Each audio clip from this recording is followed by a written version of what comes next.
ന്യായാധിപന്മാരുടെ പുസ്തകം അദ്ധ്യായം 13. യിസ്രായേൽ മക്കൾ പിന്നെയും യഹോവയ്ക്ക് ഇഷ്ടമില്ലാത്തത് ചെയ്തു. യഹോവ അവരെ 40 വർഷം ഫെലിസ്ത്യരുടെ കയ്യിൽ ഏല്പിച്ചു. എന്നാൽ ദാൻ ഗോത്രത്തിൽ സോരഹിൽ നിന്നുള്ള ഒരു പുരുഷൻ ഉണ്ടായിരുന്നു. അവന്റെ പേർ മാനോഹ എന്നായിരുന്നു.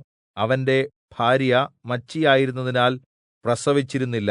ആ സ്ത്രീക്ക് യഹോവയുടെ ദൂതൻ പ്രത്യക്ഷനായി അവളോട് പറഞ്ഞത്, നീ മച്ചിയല്ലോ, പ്രസവിച്ചിട്ടുമില്ല. എങ്കിലും നീ ഗർഭംധരിച്ച് ഒരു മകനെ പ്രസവിക്കും. ആകയാൽ നീ സൂക്ഷിച്ചുകൊൾക. വീഞ്ഞും മദ്യവും കുടിക്കരുത്, അശുദ്ധമായതൊന്നും തിന്നുകയുമരുത്. നീ ഗർഭംധരിച്ച് ഒരു മകനെ പ്രസവിക്കും. അവന്റെ തലയിൽ ക്ഷൗരക്കത്തി തൊടുവിക്കരുത്. ബാലൻ ഗർഭംമുതൽ ദൈവത്തിന് നാസീരായിരിക്കും. അവൻ യിസ്രായേലിനെ ഫെലിസ്ത്യരുടെ കയ്യിൽനിന്ന് രക്ഷിപ്പാൻ തുടങ്ങും. സ്ത്രീ ചെന്ന് ഭർത്താവിനോട് പറഞ്ഞത്, ഒരു ദൈവപുരുഷൻ എന്റെ അടുക്കൽ വന്നു. അവന്റെ മുഖം ഒരു ദൈവദൂതന്റെ മുഖംപോലെ അതിഭയങ്കരം ആയിരുന്നു. അവൻ എവിടെ നിന്നാണെന്ന് ഞാൻ അവനോട് ചോദിച്ചില്ല. തന്റെ പേർ അവൻ എന്നോട് പറഞ്ഞതുമില്ല. അവൻ എന്നോട്, നീ ഗർഭംധരിച്ചൊരു മകനെ പ്രസവിക്കും. ആകയാൽ നീ വീഞ്ഞും മദ്യവും കുടിക്കരുത്, അശുദ്ധമായതൊന്നും തിന്നുകയും അരുത്. ബാലൻ ഗർഭംമുതൽ ജീവപര്യന്തം ദൈവത്തിന് നാസീരായിരിക്കും എന്ന് പറഞ്ഞു.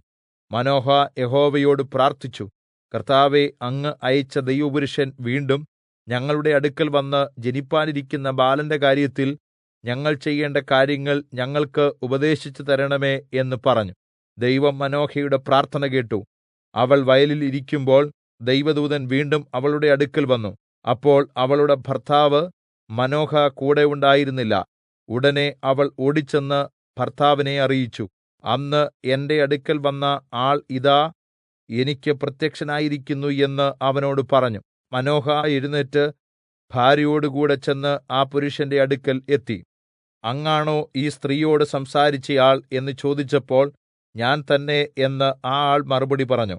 മാനോഹ അവനോട്, അങ്ങയുടെ വചനം നിവൃത്തിയാകുമ്പോൾ ബാലന്റെ ജീവിതത്തെക്കുറിച്ചും അവന്റെ പ്രവൃത്തിയെക്കുറിച്ചും ഞങ്ങൾ ആചരിക്കേണ്ട ചട്ടങ്ങൾ എന്തെല്ലാമാണ് എന്ന് ചോദിച്ചു.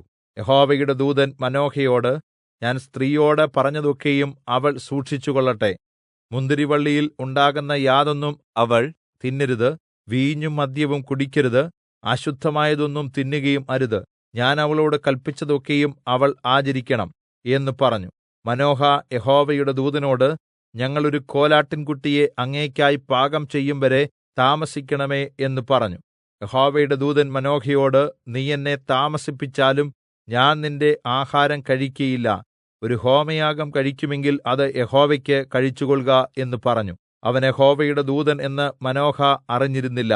മാനോഹ യഹോവയുടെ ദൂതനോട്, ഈ വചനം നിവൃത്തിയാകുമ്പോൾ ഞങ്ങൾ അങ്ങയെ ബഹുമാനിക്കേണ്ടതിന് അങ്ങയുടെ പേരെന്ത് എന്ന് ചോദിച്ചു. യഹോവയുടെ ദൂതൻ അവനോട്, എന്റെ പേർ ചോദിക്കുന്നത് എന്ത്? അത് അതിശയമുള്ളത് എന്ന് പറഞ്ഞു. അങ്ങനെ മാനോഹ ഒരു കോലാട്ടിൻ കുട്ടിയെയും ഭോജനയാഗത്തെയും കൊണ്ടുവന്ന് ഒരു പാറമേൽ യഹോവയ്ക്ക് യാഗം കഴിച്ചു. മാനോഹയും ഭാര്യയും നോക്കിക്കൊണ്ടിരിക്കെ യഹോവയുടെ ദൂതൻ ഒരു അതിശയം പ്രവർത്തിച്ചു. അഗ്നിജ്വാല യാഗപീഠത്തിന്മേൽ നിന്ന് ആകാശത്തിലേക്ക് പൊങ്ങിയപ്പോൾ യഹോവയുടെ ദൂതൻ യാഗപീഠത്തിന്റെ ജ്വാലയോടുകൂടെ കയറിപ്പോയി. മാനോഹയും ഭാര്യയും കണ്ടു, സാഷ്ടാംഗം വീണു. യഹോവയുടെ ദൂതൻ മാനോഹയ്ക്കും ഭാര്യയ്ക്കും പിന്നെ പ്രത്യക്ഷനായില്ല. അങ്ങനെ അത് യഹോവയുടെ ദൂതൻ എന്ന് മാനോഹ അറിഞ്ഞ്, ദൈവത്തെ കണ്ടതുകൊണ്ട് നാം മരിച്ചുപോകും എന്ന് മാനോഹ ഭാര്യയോട് പറഞ്ഞു. ഭാര്യ അവനോട്, നമ്മെ കൊല്ലുവാൻ യഹോവയ്ക്ക് ഇഷ്ടമായിരുന്നു എങ്കിൽ യഹോവ നമ്മുടെ ഹോമയാഗവും ഭോജനയാഗവും കൈക്കൊൾകയോ ഇവയൊക്കെയും നമുക്ക് കാണിച്ചു തരികയോ ഇപ്പോൾ ഈ കാര്യങ്ങൾ നമ്മെ അറിയിക്കയോ ചെയ്കയില്ലായിരുന്നു എന്ന് പറഞ്ഞു. അനന്തരം സ്ത്രീ ഒരു മകനെ പ്രസവിച്ചു. അവന് ശിംശോൻ എന്ന് പേരിട്ടു. ബാലൻ വളർന്നു. യഹോവ അവനെ അനുഗ്രഹിച്ചു. സോരയ്ക്കും എസ്തയോലിനും മദ്ധ്യേയുള്ള മഹനേദാനിൽ വെച്ച് യഹോവയുടെ ആത്മാവ് അവനെ ഉദ്യമിപ്പിച്ചു തുടങ്ങി.